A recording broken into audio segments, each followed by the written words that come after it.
Number 1. Bark is worse than your bite. Its meaning is sounding more frightening than you actually are. Its usage.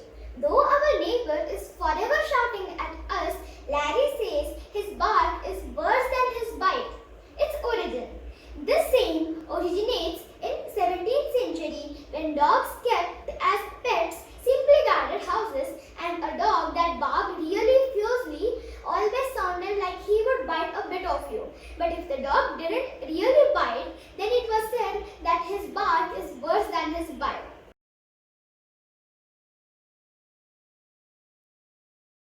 Number 2. Birds of a feather flock together.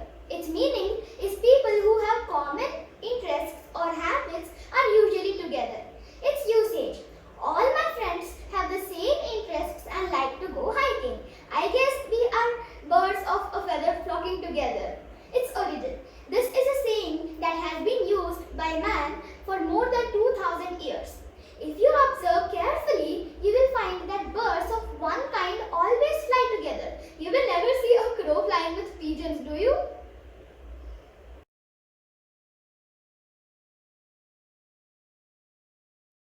Number 3. Black sheep of the family. Its meaning.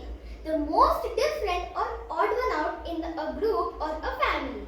Its usage. As David does not study hard like other brothers, he is considered the black sheep of his family. Its origin. The color black is associated with evil, and a sheep that is all black is rare, especially in a herd of all white sheep.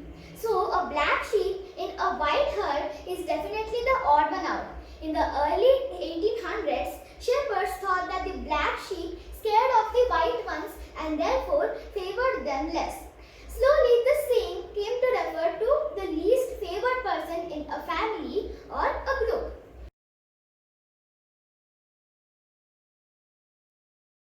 Number 4. Bull in a china shop. Its meaning is to be extremely clumsy. Its usage. Whenever Roy is in the kitchen, he breaks something or other, so his mother says that he is a bull in a china shop. Its origin. Bulls are clumsy creatures, as you all know, large and graceless.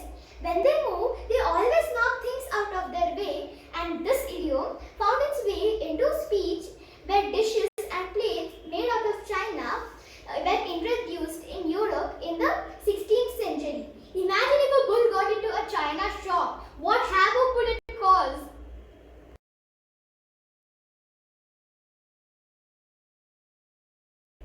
Number 5. A leopard cannot change his spots. Its meaning is we cannot change the nature of things. Its usage. Mr. Wilson could not yell at Fred for stealing his mangoes because he is a very gentle and a forgiving person. This instance portrays that Mr. Wilson was like a leopard who cannot change his spots. Its origin. Have you ever seen the spots on a leopard? This saying originates from the Holy Bible. In the book of Jeremiah in the Holy Bible, there is a verse which says that can the Ethiopian change his skin or the leopard change his spots? Which means that the basic things of nature doesn't change even with the changed circumstances.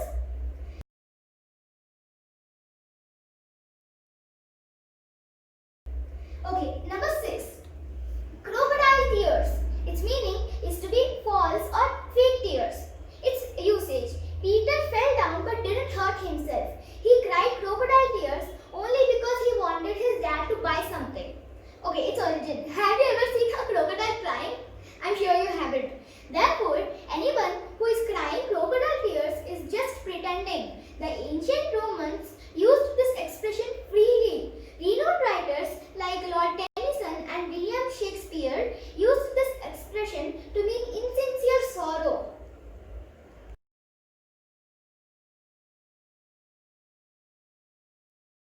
Number 7. Don't look a gift horse in the mouth. Its meaning is don't complain if a gift is not up to your expectation.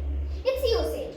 When Aunt Lara bought Cynthia a beautiful dress, she said that she didn't like the dress with frills. I really think like she shouldn't look a gift horse in the mouth. Okay, its origin.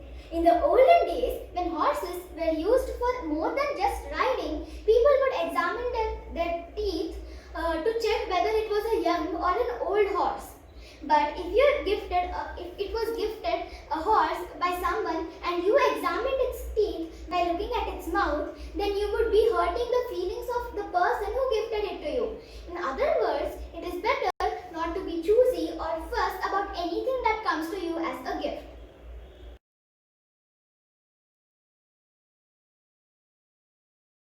Number 8. The cry wolf. Its meaning is false warning about a danger that isn't real. Its usage. My brother points to the sky and says he can see rockets flying which are going to crash onto the earth. But no one of us ever look up because we know that he is a crying wolf. Okay, its origin. Aesop, the famous Greek storyteller, told a story about a shepherd boy who would fool his friends by saying that a wolf had come to eat their sheep. After a few times, when his friends realized that he was playing the fool, they stopped believing him. One day, the wolf really came. The shepherd boy cried out for help, but they thought like he was just fooling them or tried to fool them. So they didn't run to help him, and all the sheep were eagerly devoured by the wolf.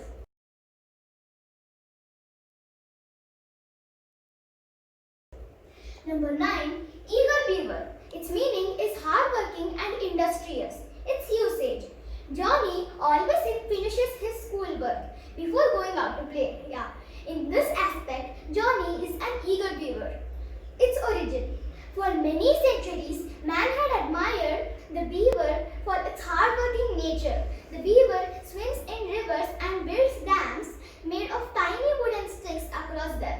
Come rain or shine, the beaver is always hard at his work, or we could say that it is so hardworking. This saying became popular in the 17th century.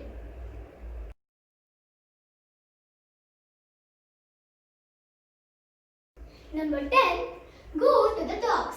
Its meaning is to be ruined or to fall from a great position. Its usage. Our rich neighbor's fortune went to the dogs when his son spent all his money. Its origin. In the medieval times, food that was spoiled or considered unfit for man was given to the dogs. Soon, man started ascribing this state to his fellow beings to indicate that a person's state had become very bad, like that of a dog.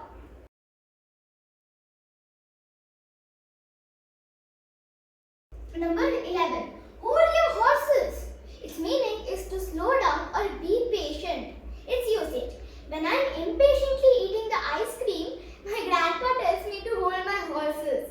Its origin. Horse carts were used for traveling in the 19th century America.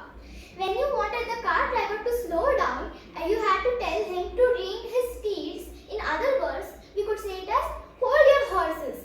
Soon this expression came to be applied to life too. And if you want anybody to slow down or to be a little patient, all you need to say is, hey, hold your horses.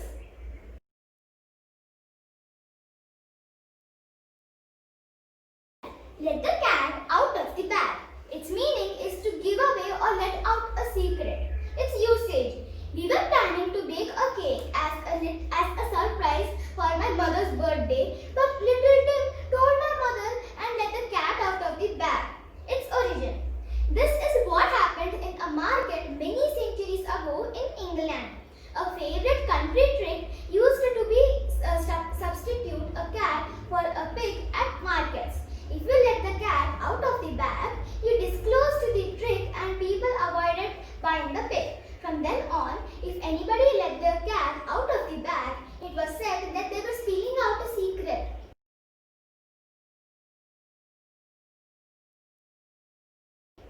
Number 13. Make a mountain out of a molehill.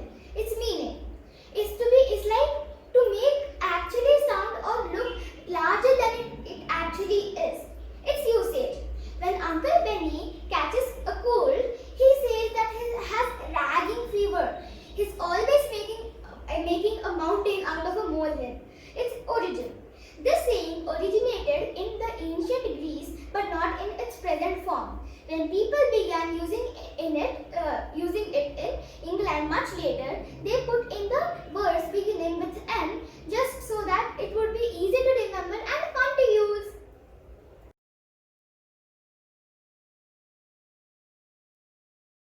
14. Monkey business. Its meaning is fooling around, silly behavior. Its usage. When Harry was fooling around in class, the teacher looked sternly at him and said, "No more monkey business, young man, or you will be out of the class." Its origin. Have you seen a monkey? It always jumps around and acts like it is mad. Nobody knows where the saying came from, but to understand its meaning, just look at a monkey. Did you also know that this expression also meant to be doing something that is dishonest? So if you caught anybody cheating, you could say them that that's enough. No more monkey business.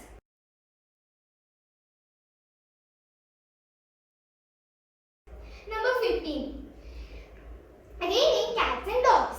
Its meaning is to rain heavily. Okay, its usage. Johnny cannot go out to play today because it is raining cats and dogs. Its origin. In the 17th century in England, there were heavy rainstorms and sometimes cats and dogs would drown and would be found lying dead on the roads after the rains. It almost looked like it had been raining cats and dogs.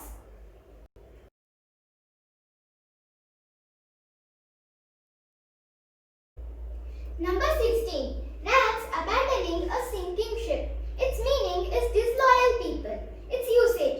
When the company started to lose money, the employees resigned and left like rats abandoning a sinking ship. Its origin. In the 16th century, sailors had many superstitions. One of them was that if you saw rats leaving a ship when it was docked in the harbor, it meant that the ship would drown on its journey. In the sailor's mind, the rats were supposed to be loyal to the ship as it had provided them with a home and food. Anyone who changes sides or becomes disloyal is therefore referred to as a rat abandoning a sinking ship.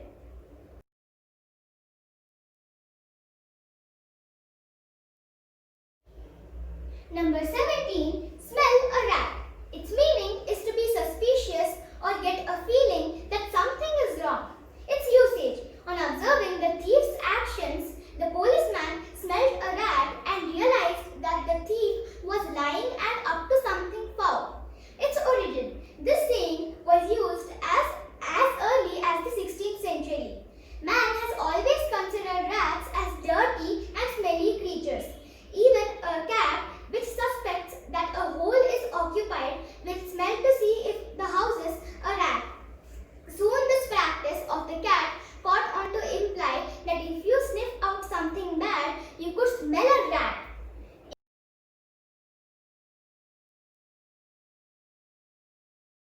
Number 18. Straight from the horse's mouth.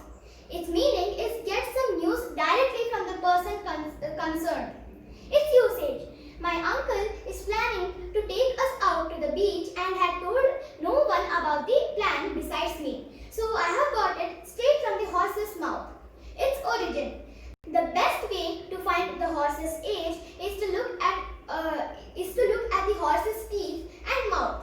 So rather than asking the seller of the horse about the beast's condition, health or age, etc., you need to just look into the mouth of the horse.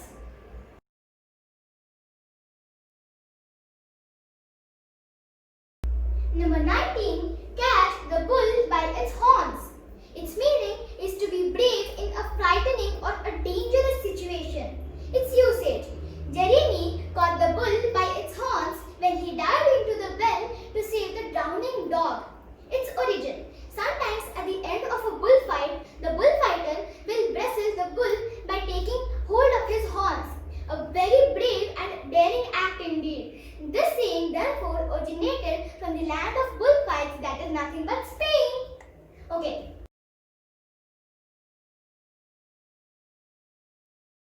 Number 20. Wolf in sheep's clothing. Its meaning is someone who looks harmless but may actually be very dangerous.